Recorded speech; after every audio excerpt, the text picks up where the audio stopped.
exceptionnellement pour la version de 6 heures. J'accepte de passer quelques minutes sur la question de l'art contemporain.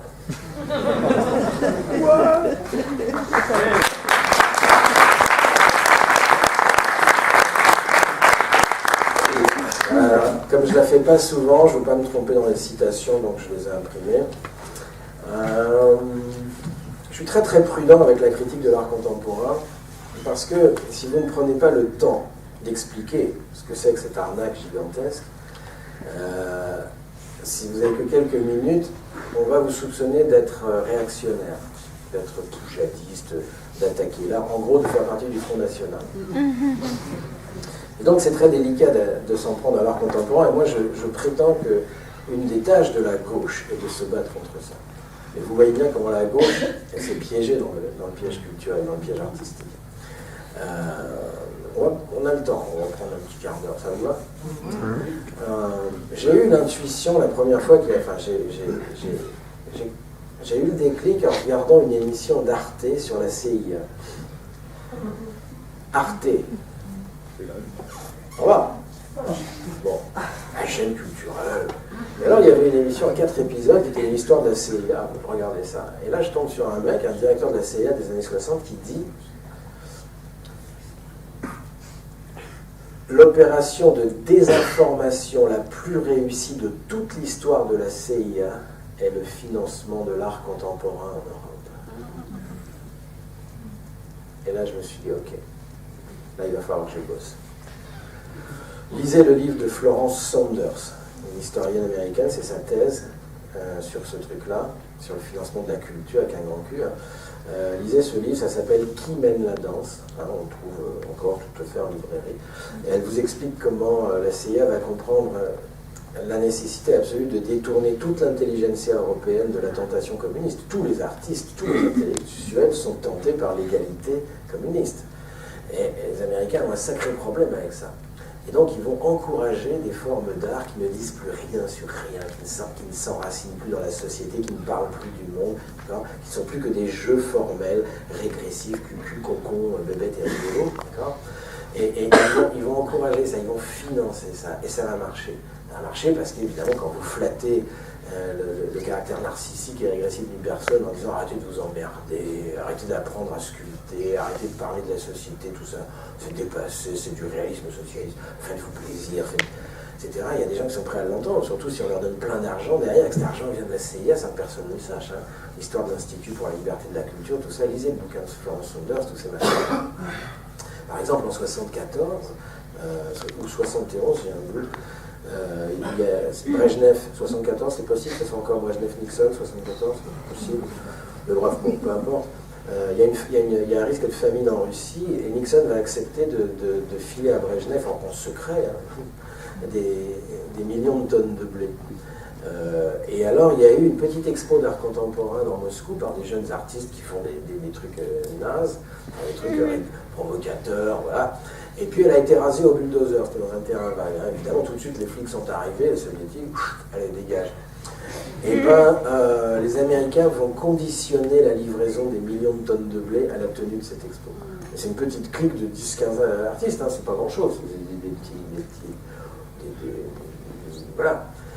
Et c'est juste pour vous dire, ils vont conditionner les millions de tonnes de blé à la tenue de l'expo d'art contemporain. Ils savent le pouvoir de ce truc-là.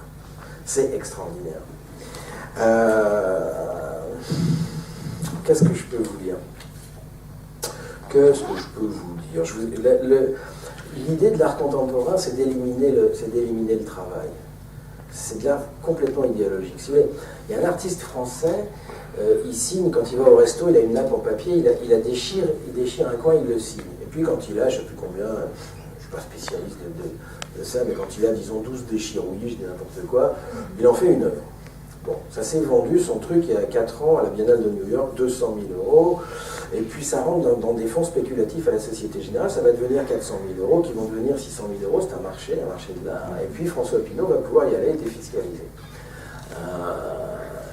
François Pinault et ses potes, les millionnaires. Et ça, c'est le rêve du capitalisme.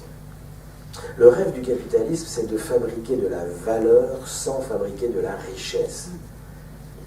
Vous voyez l'idée? C'est de fabriquer de l'argent en éliminant complètement l'idée même de travail, c'est-à-dire nous. On se passe en nous. Et l'art contemporain réalise ça.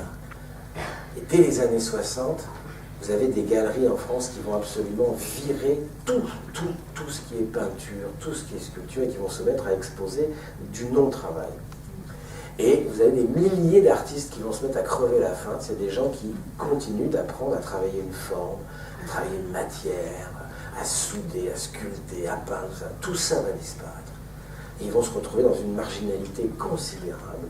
Tous ces gens-là, ce qu'on appelle les artistes de la main. Lisez le livre de Aude de Kéros qui s'appelle L'art caché.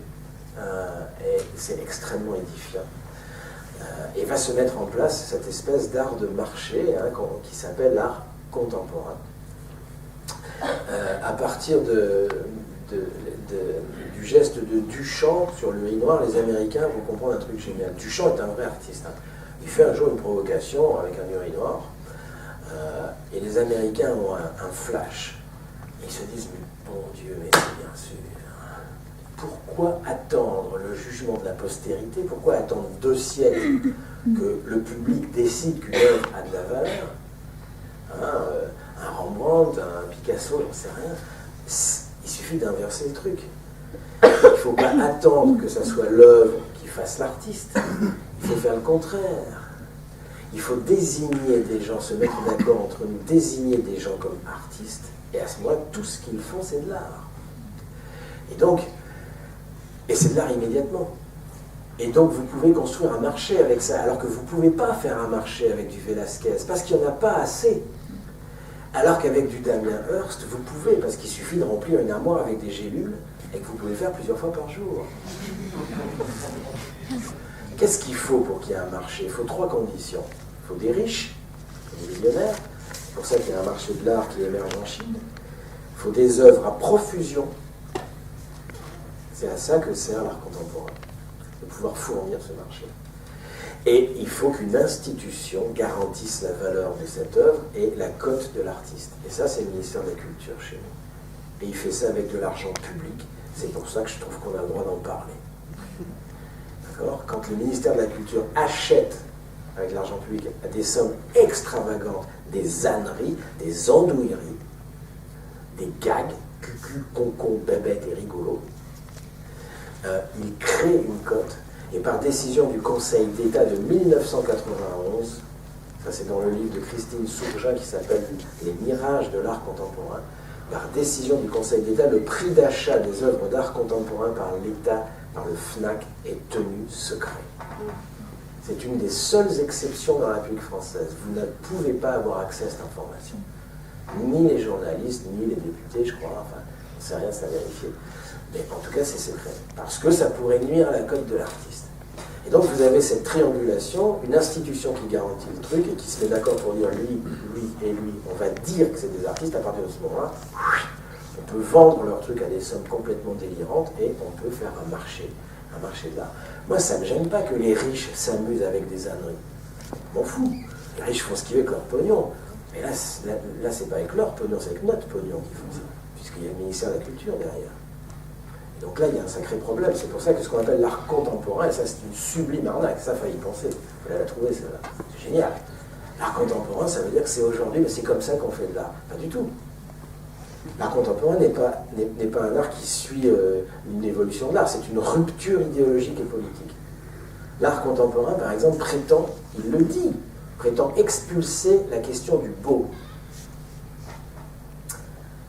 Et donc, on vous apprend dans les écoles d'art, ceux qui font médiation culturelle, que la question du beau est dépassée maintenant. L'art ne s'occupe plus du beau. Ah oui, mais il ne suffit pas de le dire pour que ça soit le cas. Vous ne pouvez pas éliminer la question du beau, c'est impossible. Vous pouvez toujours dire... il y a 3 questions qui valent en philosophie. Il n'y en a pas 4, il y en a 3. Qui résument toute la philosophie humaine. Il y a 3 questions. Ça, c'est qu'est-ce qui est beau? Qu'est-ce qui est vrai? Qu'est-ce qui est juste?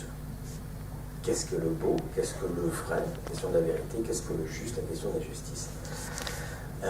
Vous pouvez toujours dire que le beau n'existe plus. Cette question est une question universelle. Je ne sais pas si je me fais comprendre.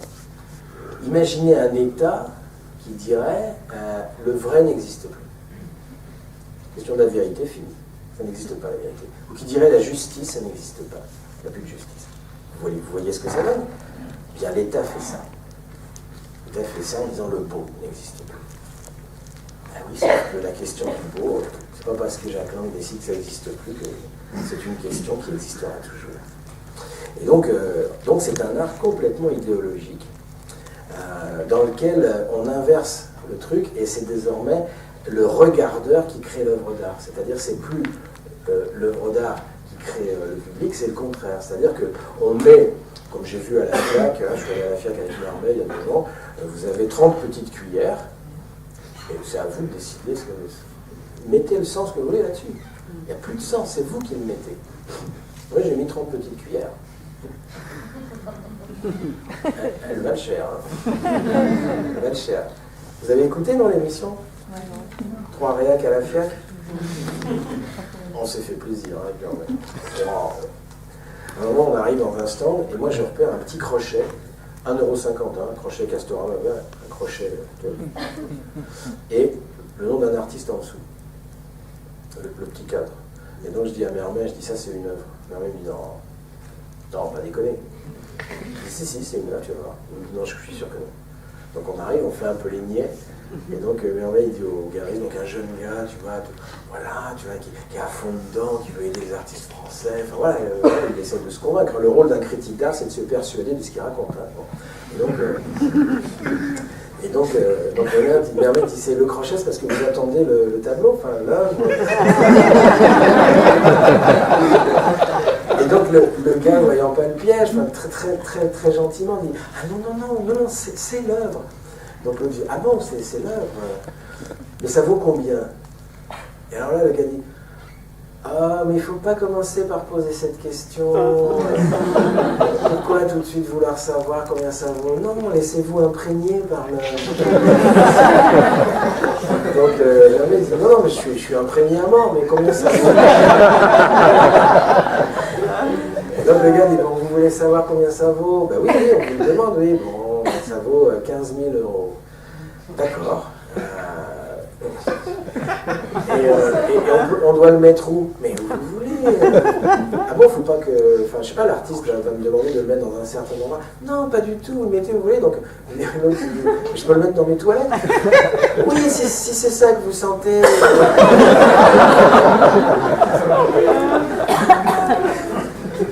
C'est de l'art de marché. C'est de l'anti-art, c'est du non-art. J'ai aucun problème avec ça. Puis en plus, maintenant j'ai lu, ça va, je me sens pas tout seul.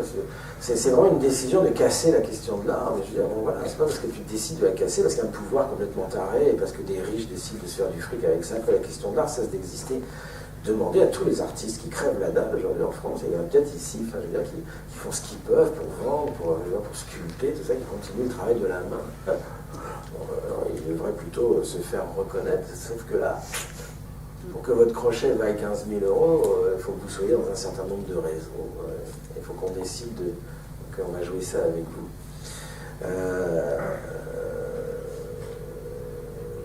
Envoyer promener les normes et les garde-fous. Bref. En fait, il s'agit d'une culture officielle démocratique. Faire pipi par terre, ou fabriquer des idioties comme ça, c'est une culture officielle, comme en Union soviétique, une culture d'État. Sauf que c'est une culture officielle démocratique, c'est-à-dire qu'elle consiste à valoriser en permanence de la liberté d'expression. Une liberté d'expression absolument sans objet.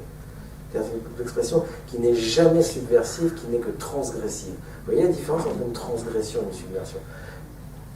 Une grosse partie de l'œuvre de l'art contemporain, c'est pipi, caca, sperme, pipi, caca et sperme et crachat. Beaucoup de transgressions. Et faire pipi par terre à Avignon, si vous voulez, c'est de la transgression. Ce n'est pas de la subversion. C'est-à-dire que faire pipi par terre, ça ne fait pas peur au MEDEF. Et nous faire passer de la transgression pour de la démocratie, de la liberté d'expression, c'est vraiment nous prendre pour des quiches. Mais ça marche. Alors je vous ai présenté, je voulais vous citer, c'est le rêve de la marchandise, si vous voulez, c'est le rêve marchand. L'art n'est plus réduit qu'à un jeu formel complètement déconnecté de la vie et qui n'en reçoit plus l'impulsion. Alors, je me propose de vous citer quelques œuvres. Je ne vais pas les commenter, je vais juste vous les dire. Ça va? On a le temps? Tranquille. Alors, est-ce que vous connaissez BMPT? BMPT, c'est 4 personnes, c'est Buren, Mossette, Toroni et Parmentier, hein, qui ont décidé dans les années 60 que l'art, c'était un opium au service de la bourgeoisie. Et donc que l'artiste doit refuser le système et refuser de faire de l'art. D'accord? C'est ça qui fait que c'est un artiste. Vous me suivez? Vous arrivez à suivre? Donc l'artiste, c'est celui qui refuse de faire de l'art. Ça va? Bon.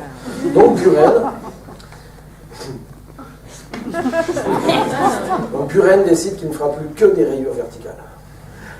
7 cm et demi. D'accord, donc Parmentier dit « Waouh, trop fort, t'es trop balèze. » Donc moi, je ferai des rayures horizontales. Parmentier ne fait plus que des rayures horizontales. Alors du coup, Mossette, il dit « Ah, vous êtes sérieux avec moi? Bon, bah, je ferai des points. »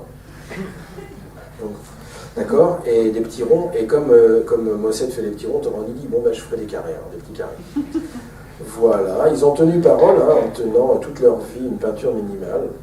Marcel Duchamp dira, en regardant une œuvre de Buren, comme c'est emmerdatoire. Question bourgeoisie, ces 4-là ont plutôt bien réussi. Hein. Alors, support surface. Support surface, donc c'est un autre groupe. Alors, support surface, c'est très chouette. Alors, vous avez deux œufs, ils peignent des châssis sans toile.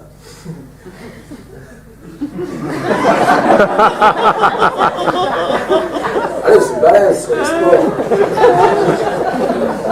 Alors Vialat, son pote, il dit « Ah, enfoiré !» Alors Vialat, lui, il peint des toiles sans châssis. Et Seytour, pardon, comme l'un qui a fait le châssis, l'autre la toile, il dit « Attends, je vais vous avoir. » Il peint l'image du châssis sur la toile.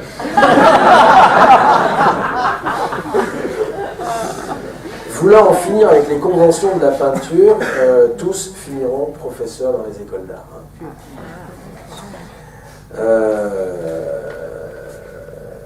Celle-là, je vais vous la lire parce que l'art contemporain, c'est un art du capital. C'est du réalisme capitaliste. Vous avez le réalisme socialiste, hein, c'est un ouvrier avec sa grosse pelle bien peint. Ben ça, c'est du réalisme capitaliste, c'est tout.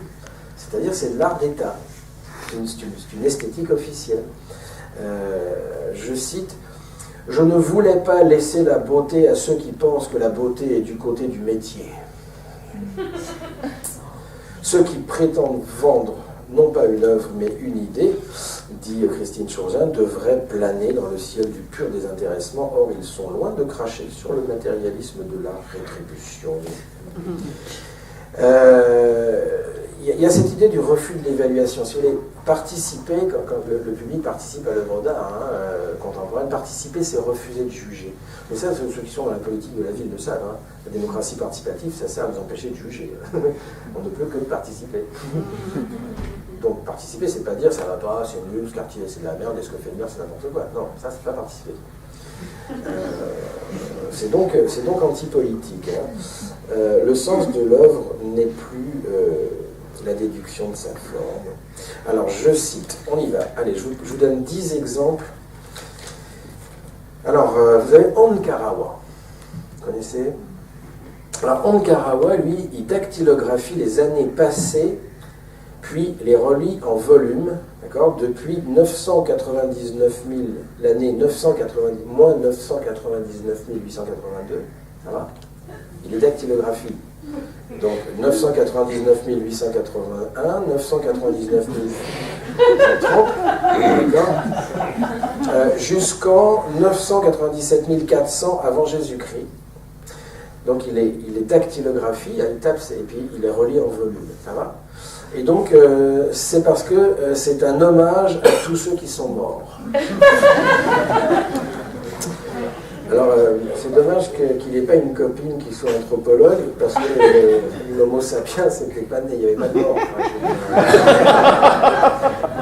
Ça arrive beaucoup plus tard, ça arrive à moins 20 000 ou un truc comme ça, tu vois, je veux dire, c'est pas grave.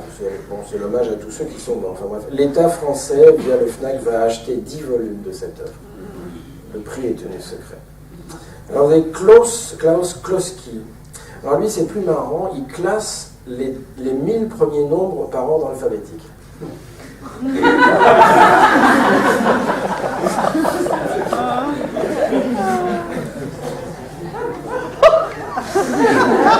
Je me demande s'il n'y a pas des poujadistes dans la salle.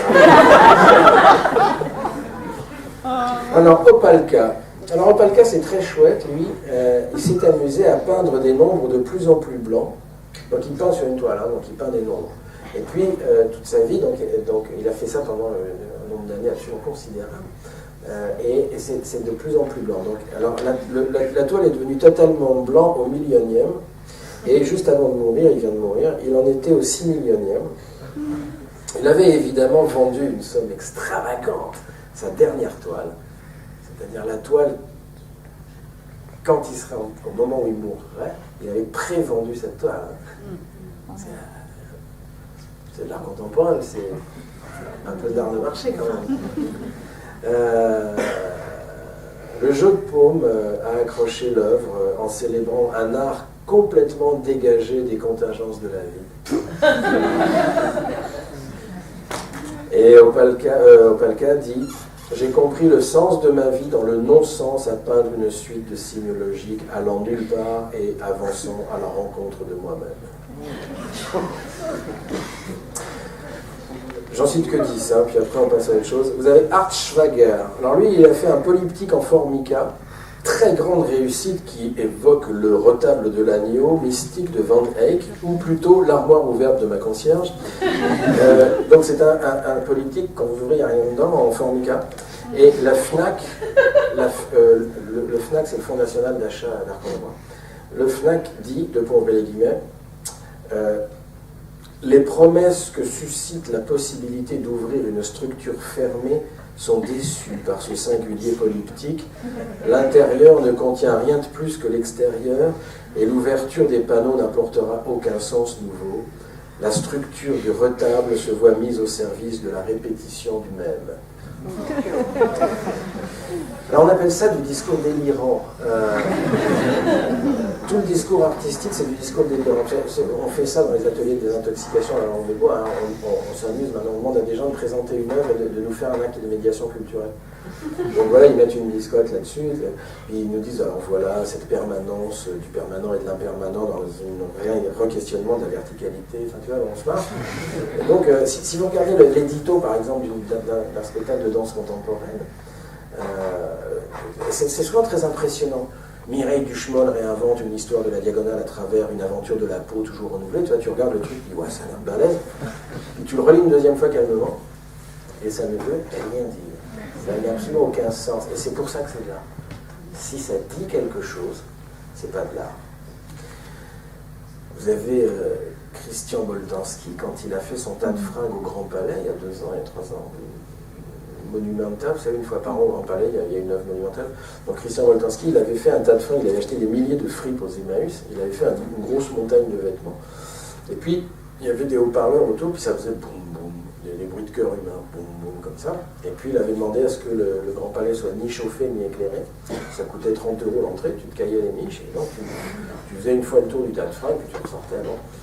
Et ce qui est très intéressant, c'est Audrey, non, c'est pas Audrey Pulvar, c'est comment il s'appelle, Pascal Clark, je crois, qui fait l'émission le soir sur France Inter.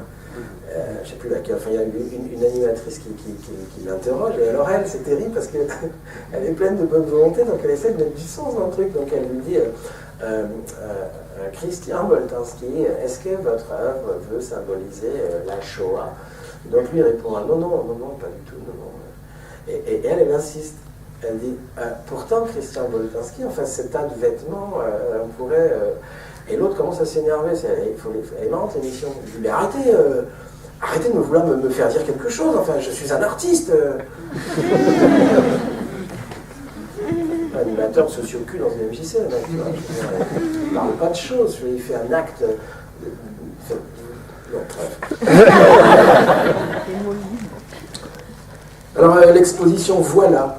Ça, c'était chouette, ça présentait un artiste qui archivait tout et n'importe quoi, mais qui déclare avec aplomb, c'est un système d'érudition inversé. Je ne veux pas imposer mes goûts, alors je présente des non-goûts.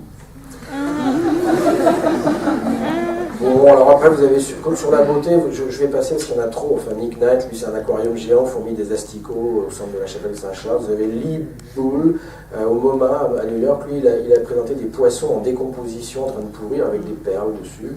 C'est joli. Alors vous avez un humour aussi assez marrant dans l'art contemporain. Par exemple, au jeu de paume, ils ont exposé un camp de concentration en Lego. De Anselm Kiefer, Dieudonné Fressel, il rentre au direct. Ou Henrik Plaigne Jacobsens, lui, il a fait une chambre à gaz hilarant. Donc, comme c'est de là, il a eu.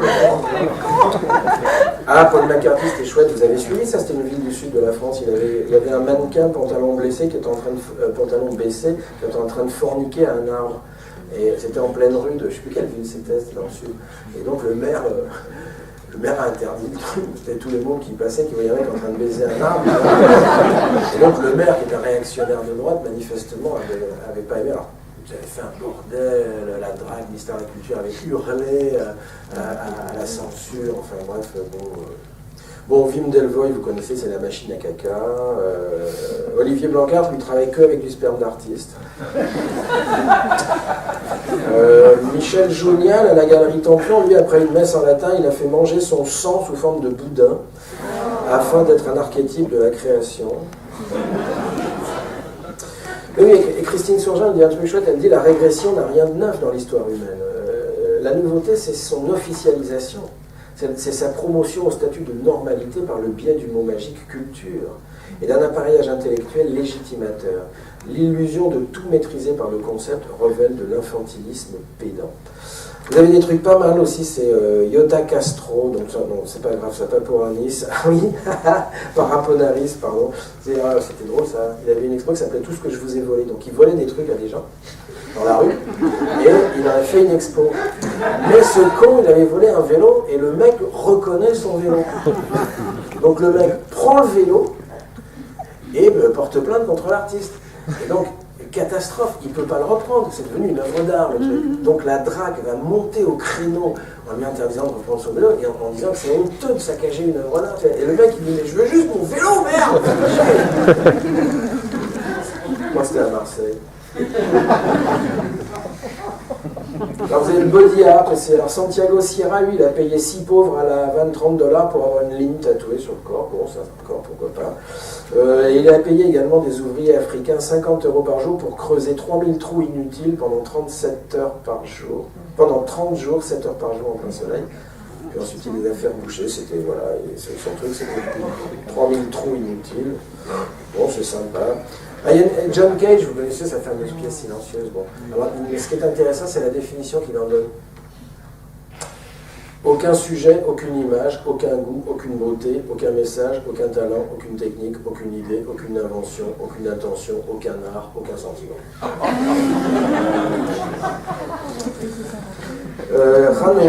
Rano, lui, c'est un Français, là, il a détruit sa maison à la Seine-Saint-Cloud, il expose des gravats dans des bacs chirurgicaux. Donc vous pouvez acheter des morceaux de sa baraque. Ah bon, voilà, je pourrais vous en... Voilà, j'ai pas assez travaillé, puis j'ai pas envie de vous lire des trucs, donc simplement c'est un art extrêmement aliénant, si vous voulez, parce que ça crée une violence symbolique dont il est très difficile de se défendre. Vous voyez ça. Moi, je pense qu'il n'y a aucun problème à ce qu'à gauche, je ne comprends pas qu'à gauche on défende ça. Ça ne sert qu'à la défiscalisation, c'est une niche fiscale, c'est une arnaque, enfin, c'est n'importe quoi. La première fois, c'était en 91, qu'une œuvre d'art contemporaine a dépassé une œuvre d'art ancienne, c'était chez Sotheby's, puisqu'un Velasquez s'est vendu 12 millions d'euros et à la même vente, le Damien Hirst s'est vendu 13 millions d'euros. Et c'était une petite armoire, vous savez, vitrée, pleine de gélules à l'intérieur. Enfin, voilà. Excusez-moi d'avoir été un peu long sur l'art contemporain. Je n'attaque pas l'art, au contraire, enfin, je défends l'art. L'art contemporain, lui, attaque l'art. Il prétend liquider la question de l'art. C'est très grave. C'est complètement totalitaire. Quand vous expulsez le sens, c'est du totalitarisme. Si on ne peut plus juger, penser, travailler les contradictions, c'est mort. C'est très grave. C'est un projet idéologique très inquiétant. Et donc, je reviens en arrière. Malraux veut du marbre.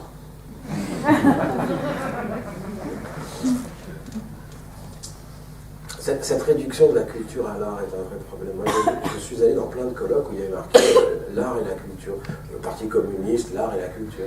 Et en fait, vous n'avez que de l'art. Vous regardez le programme du colloque, c'est que de l'art. Qu'est-ce qu'ils appellent culture? Je me suis fâché avec eux, hein, ils ne me feront plus venir. Hein. Quand ils m'ont donné la parole, j'ai dit écoutez, je regarde sur 3 jours, vous avez marqué l'art et la culture, je vois théâtre, musique, danse, peinture, ça, mais c'est quoi la culture pour vous? Vous dites l'art et la culture, c'est des choses différentes, c'est quoi la culture? Et juste, je vais vous poser 3 questions. Est-ce que, pour vous, Parti communiste français, est-ce que vous pensez que le baccalauréat, dont la fonction depuis 50 ans est d'empêcher 30% de la population française d'avoir accès aux études supérieures, c'est-à-dire la classe ouvrière, les 30% de pauvres, interdits de culture critique, c'est à ça que sert le bac. Vous trouvez que les pauvres sont génétiquement bêtes. Est-ce que vous, Parti communiste, vous trouvez que c'est un problème culturel? Deuxième question, le management dans l'entreprise, le management par la compétence, hein, que des jeux de langage à la con sur l'excellence, la qualité, qui fait que les gens se suicident. Est-ce que vous, Parti communiste, vous trouvez que c'est un problème culturel, ça? Ou est-ce que le problème culturel, c'est seulement le tas de fringues de Boltanski au Grand Palais? Là, il y a un mec qui m'a interrompu, qui a dit c'est scandaleux d'entendre ça, c'est du sarkozysme. Et je dis ça tombe bien, ça me permet de un troisième problème, c'est que justement, si critiquer l'art contemporain c'est de droite, eh ben vous êtes foutus. Ça veut dire qu'à gauche, on ne peut plus critiquer la question de la culture. Elle est incritiquable. C'est une religion, c'est du sacré.